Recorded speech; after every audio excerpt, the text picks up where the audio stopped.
Chapter 9. Debts. Kendra stared, dumbstruck. Plainly, Moira had been right. If one thing was certain, it was that Adrian could not be human, though whatever he might be was not immediately recognizable from the tales and histories she so loved. Sitting high in the air, with the unknown and inhuman propped against her shoulder, she was surprised to find that her main feeling was relief. "Nice save," she managed with a small grin, wrapping an arm around him, though outstretching her arm was more than a little painful. Adrian snuffled, but made no further acknowledgment of her presence. He was still shaking. She glanced briefly down again, and sharply returned her gaze forward. That drop was not a sight she could be comfortable with just yet. Before her, the swirling treetops stretched out for miles. It seemed that Adrian had brought them to the tallest tree for some distance. Even here, where the branches grew broad enough to support them in a hammock of writhing green fingers, she could see a great ways off. Clear sunlight burned out the mist that hung on the lower branches, like fire to cobwebs. It was late afternoon, and she looked to the north, to the trudging course of the caravan for the last several weeks.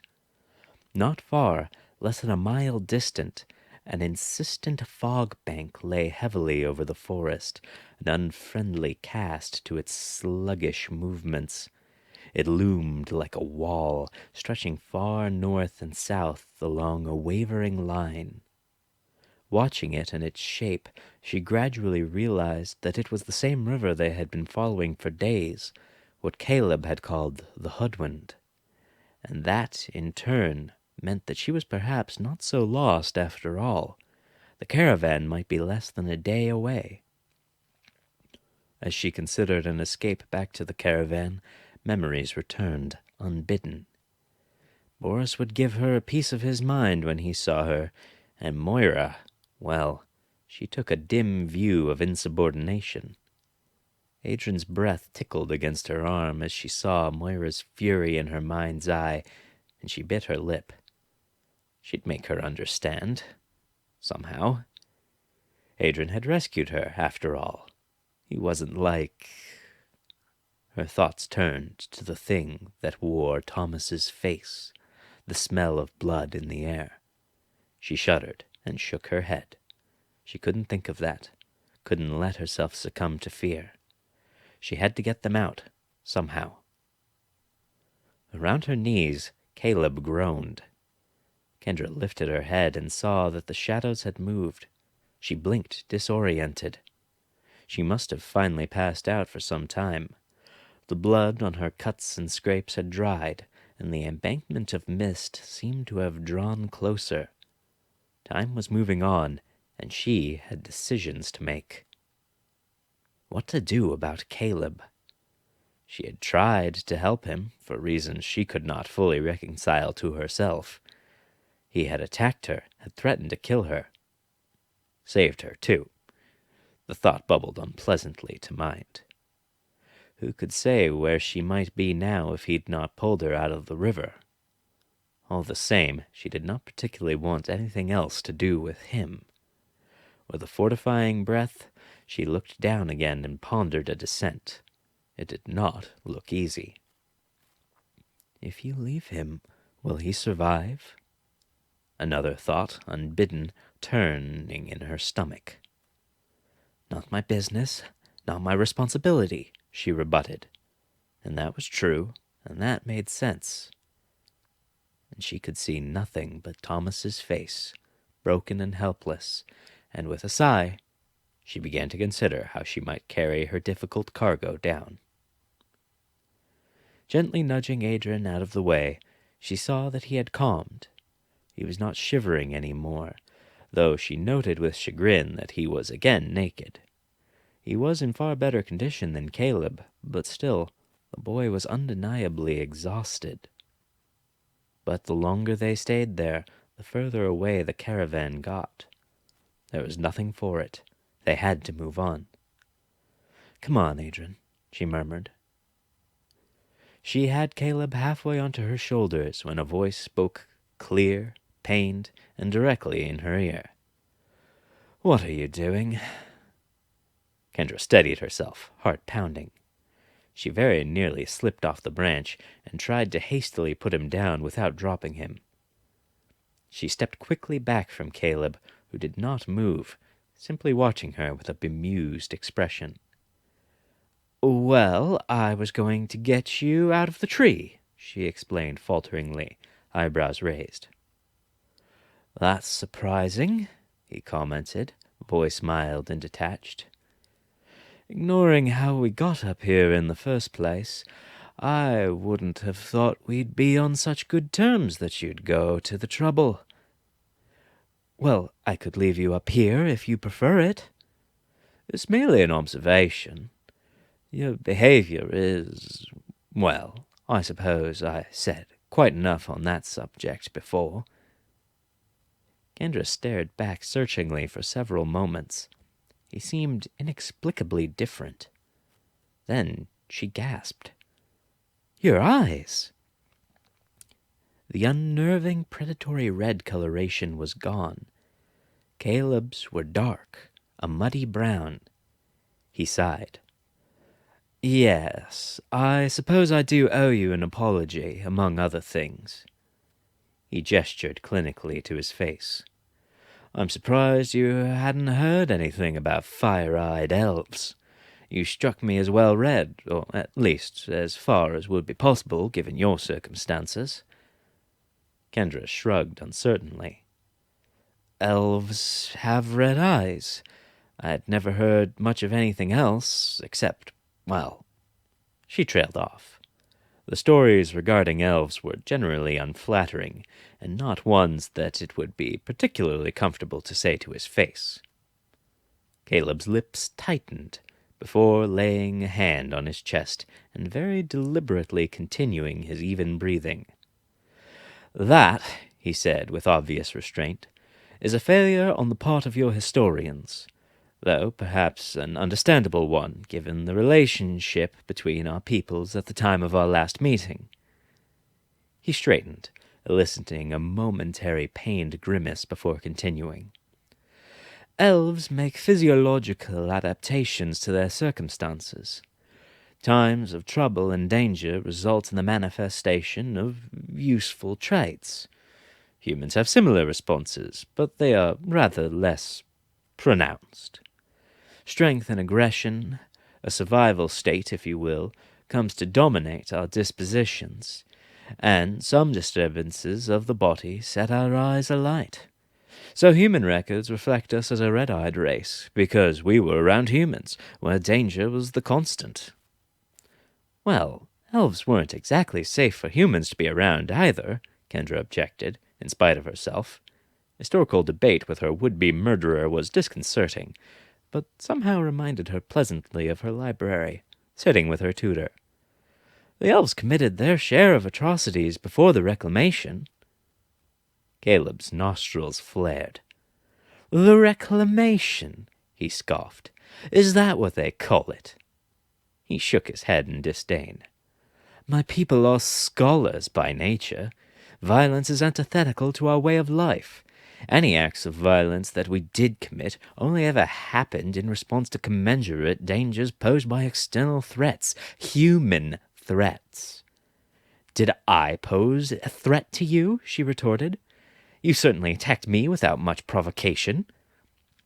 Her eyes narrowed with renewed distrust as the sudden assault flashed through her mind. Caleb bowed his head. "That was unfortunate. In the extreme," he added hastily as Kendra's mouth dropped in outrage. "You must understand, it has been some time since anywhere has been safe for long. I had gone a bit feral, if you will. But that is no excuse for my behavior. I am sorry." Kendra chewed her lip before finally shrugging, the ghost of an amused grin quirking at her lips. "Well, it's not as if I can drag you to the constable for trial." You saved my life when you pulled me out of the river. So, now you've tried to kill me, and I guess it's basically a wash. Just don't do it again, please."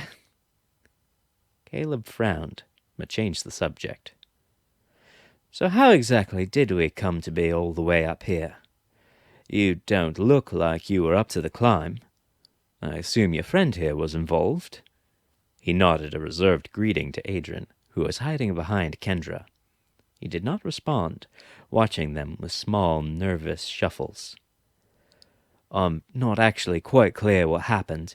My memories are a bit shaken up." "Well, you seemed like you needed help, so I got you down off the table and made a run for it. I guess the rescue attempt didn't actually go so well."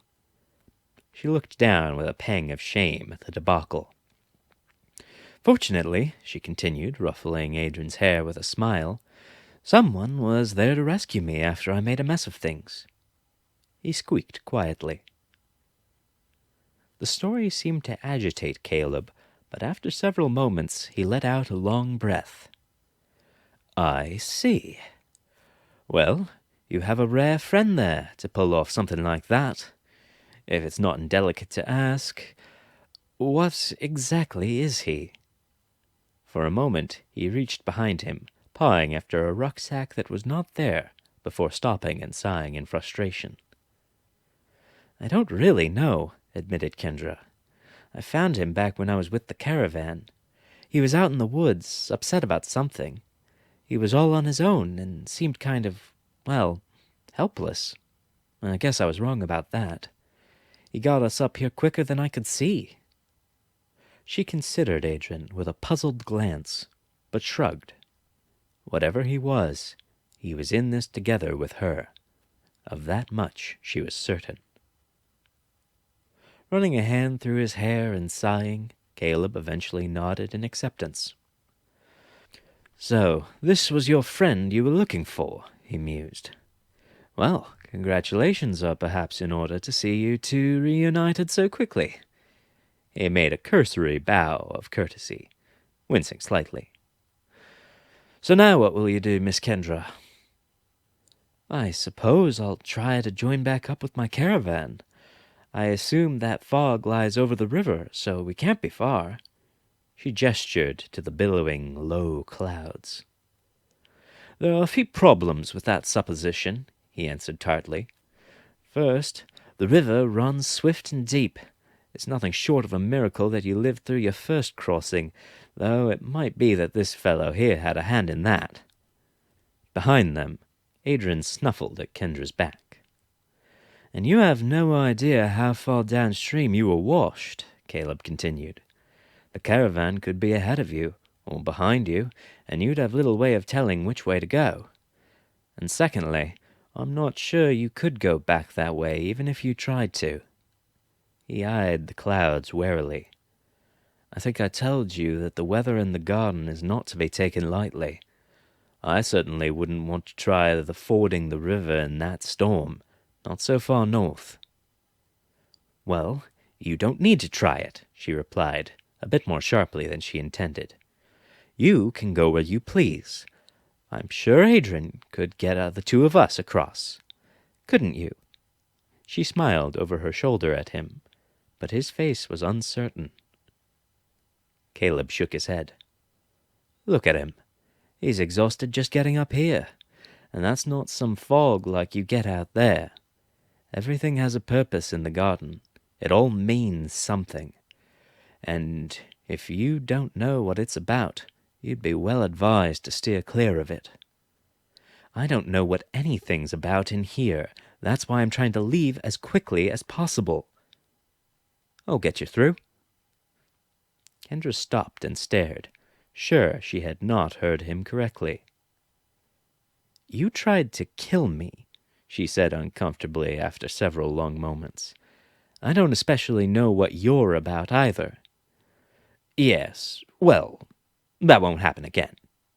He stood stiffly, not looking at her. Rubbing her brow, Kendra sighed. "I don't mean to be rude, but how can you be sure of that? You were out of control, you admitted it." His eyes locked hers, and he straightened. I owe you my life. You nearly died to save me. No matter what happens, no matter how far I fall, I won't forget that debt. She blinked.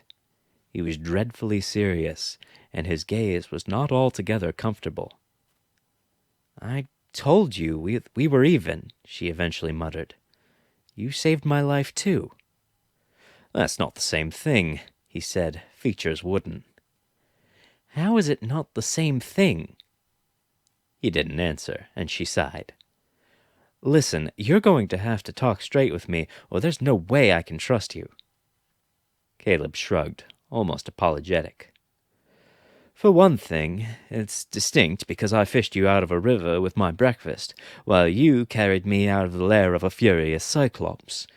But more to the point, we would be even, as you put it, if I had given you something of equal value to what you had given me. But I am an elf. I am much, much older than you, and I will be here long after you are dead, particularly with consideration to your current survival prospects. So, the gift of my life utterly outstrips the gift of yours. He sighed resignedly.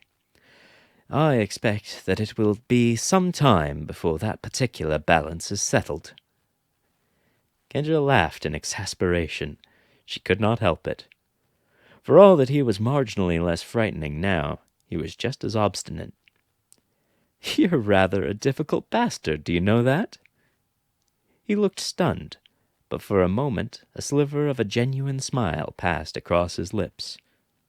A bit, he admitted. So, my guide, Kendra said, with just the barest hint of irony, what do you propose we do from here? Caleb gestured out to the western skyline. A turbulent greenscape furled out as far as the eye could see, strange and varied. There were trees of innumerable kinds and shapes, breached here and there by islands of stone in the sea of green. Some of those stony outcroppings seemed to be natural cliff faces and hills, while others were crafted with deliberate purpose, sculpture worked on a grandiose scale. Kendra was filled with a near-religious sense of awestruck serenity as she beheld the staggering expanse in that afternoon air, a hazy gold glow over it all as if it were molten, fresh cast from a mold. And far away, almost beyond her sight, were two tall structures, near to each other, looming indistinct. The garden spans nearly 100 miles from east to west, and longer north to south, he began authoritatively. We'd be hard-pressed to cross the river here and now, and it's anyone's guess exactly where your people are. But eventually, anyone who passes in from the north will leave when they pass the Tiers. It's a lake to the southern border that all the rivers flow into, deep and gentle. We might cross there if our fortune holds. A sinking feeling settled into her stomach. Longer than 100 miles? She asked hollowly. She had envisioned crossing the river and returning to the caravan before sundown. How close are we to the southern border now? Caleb hesitated.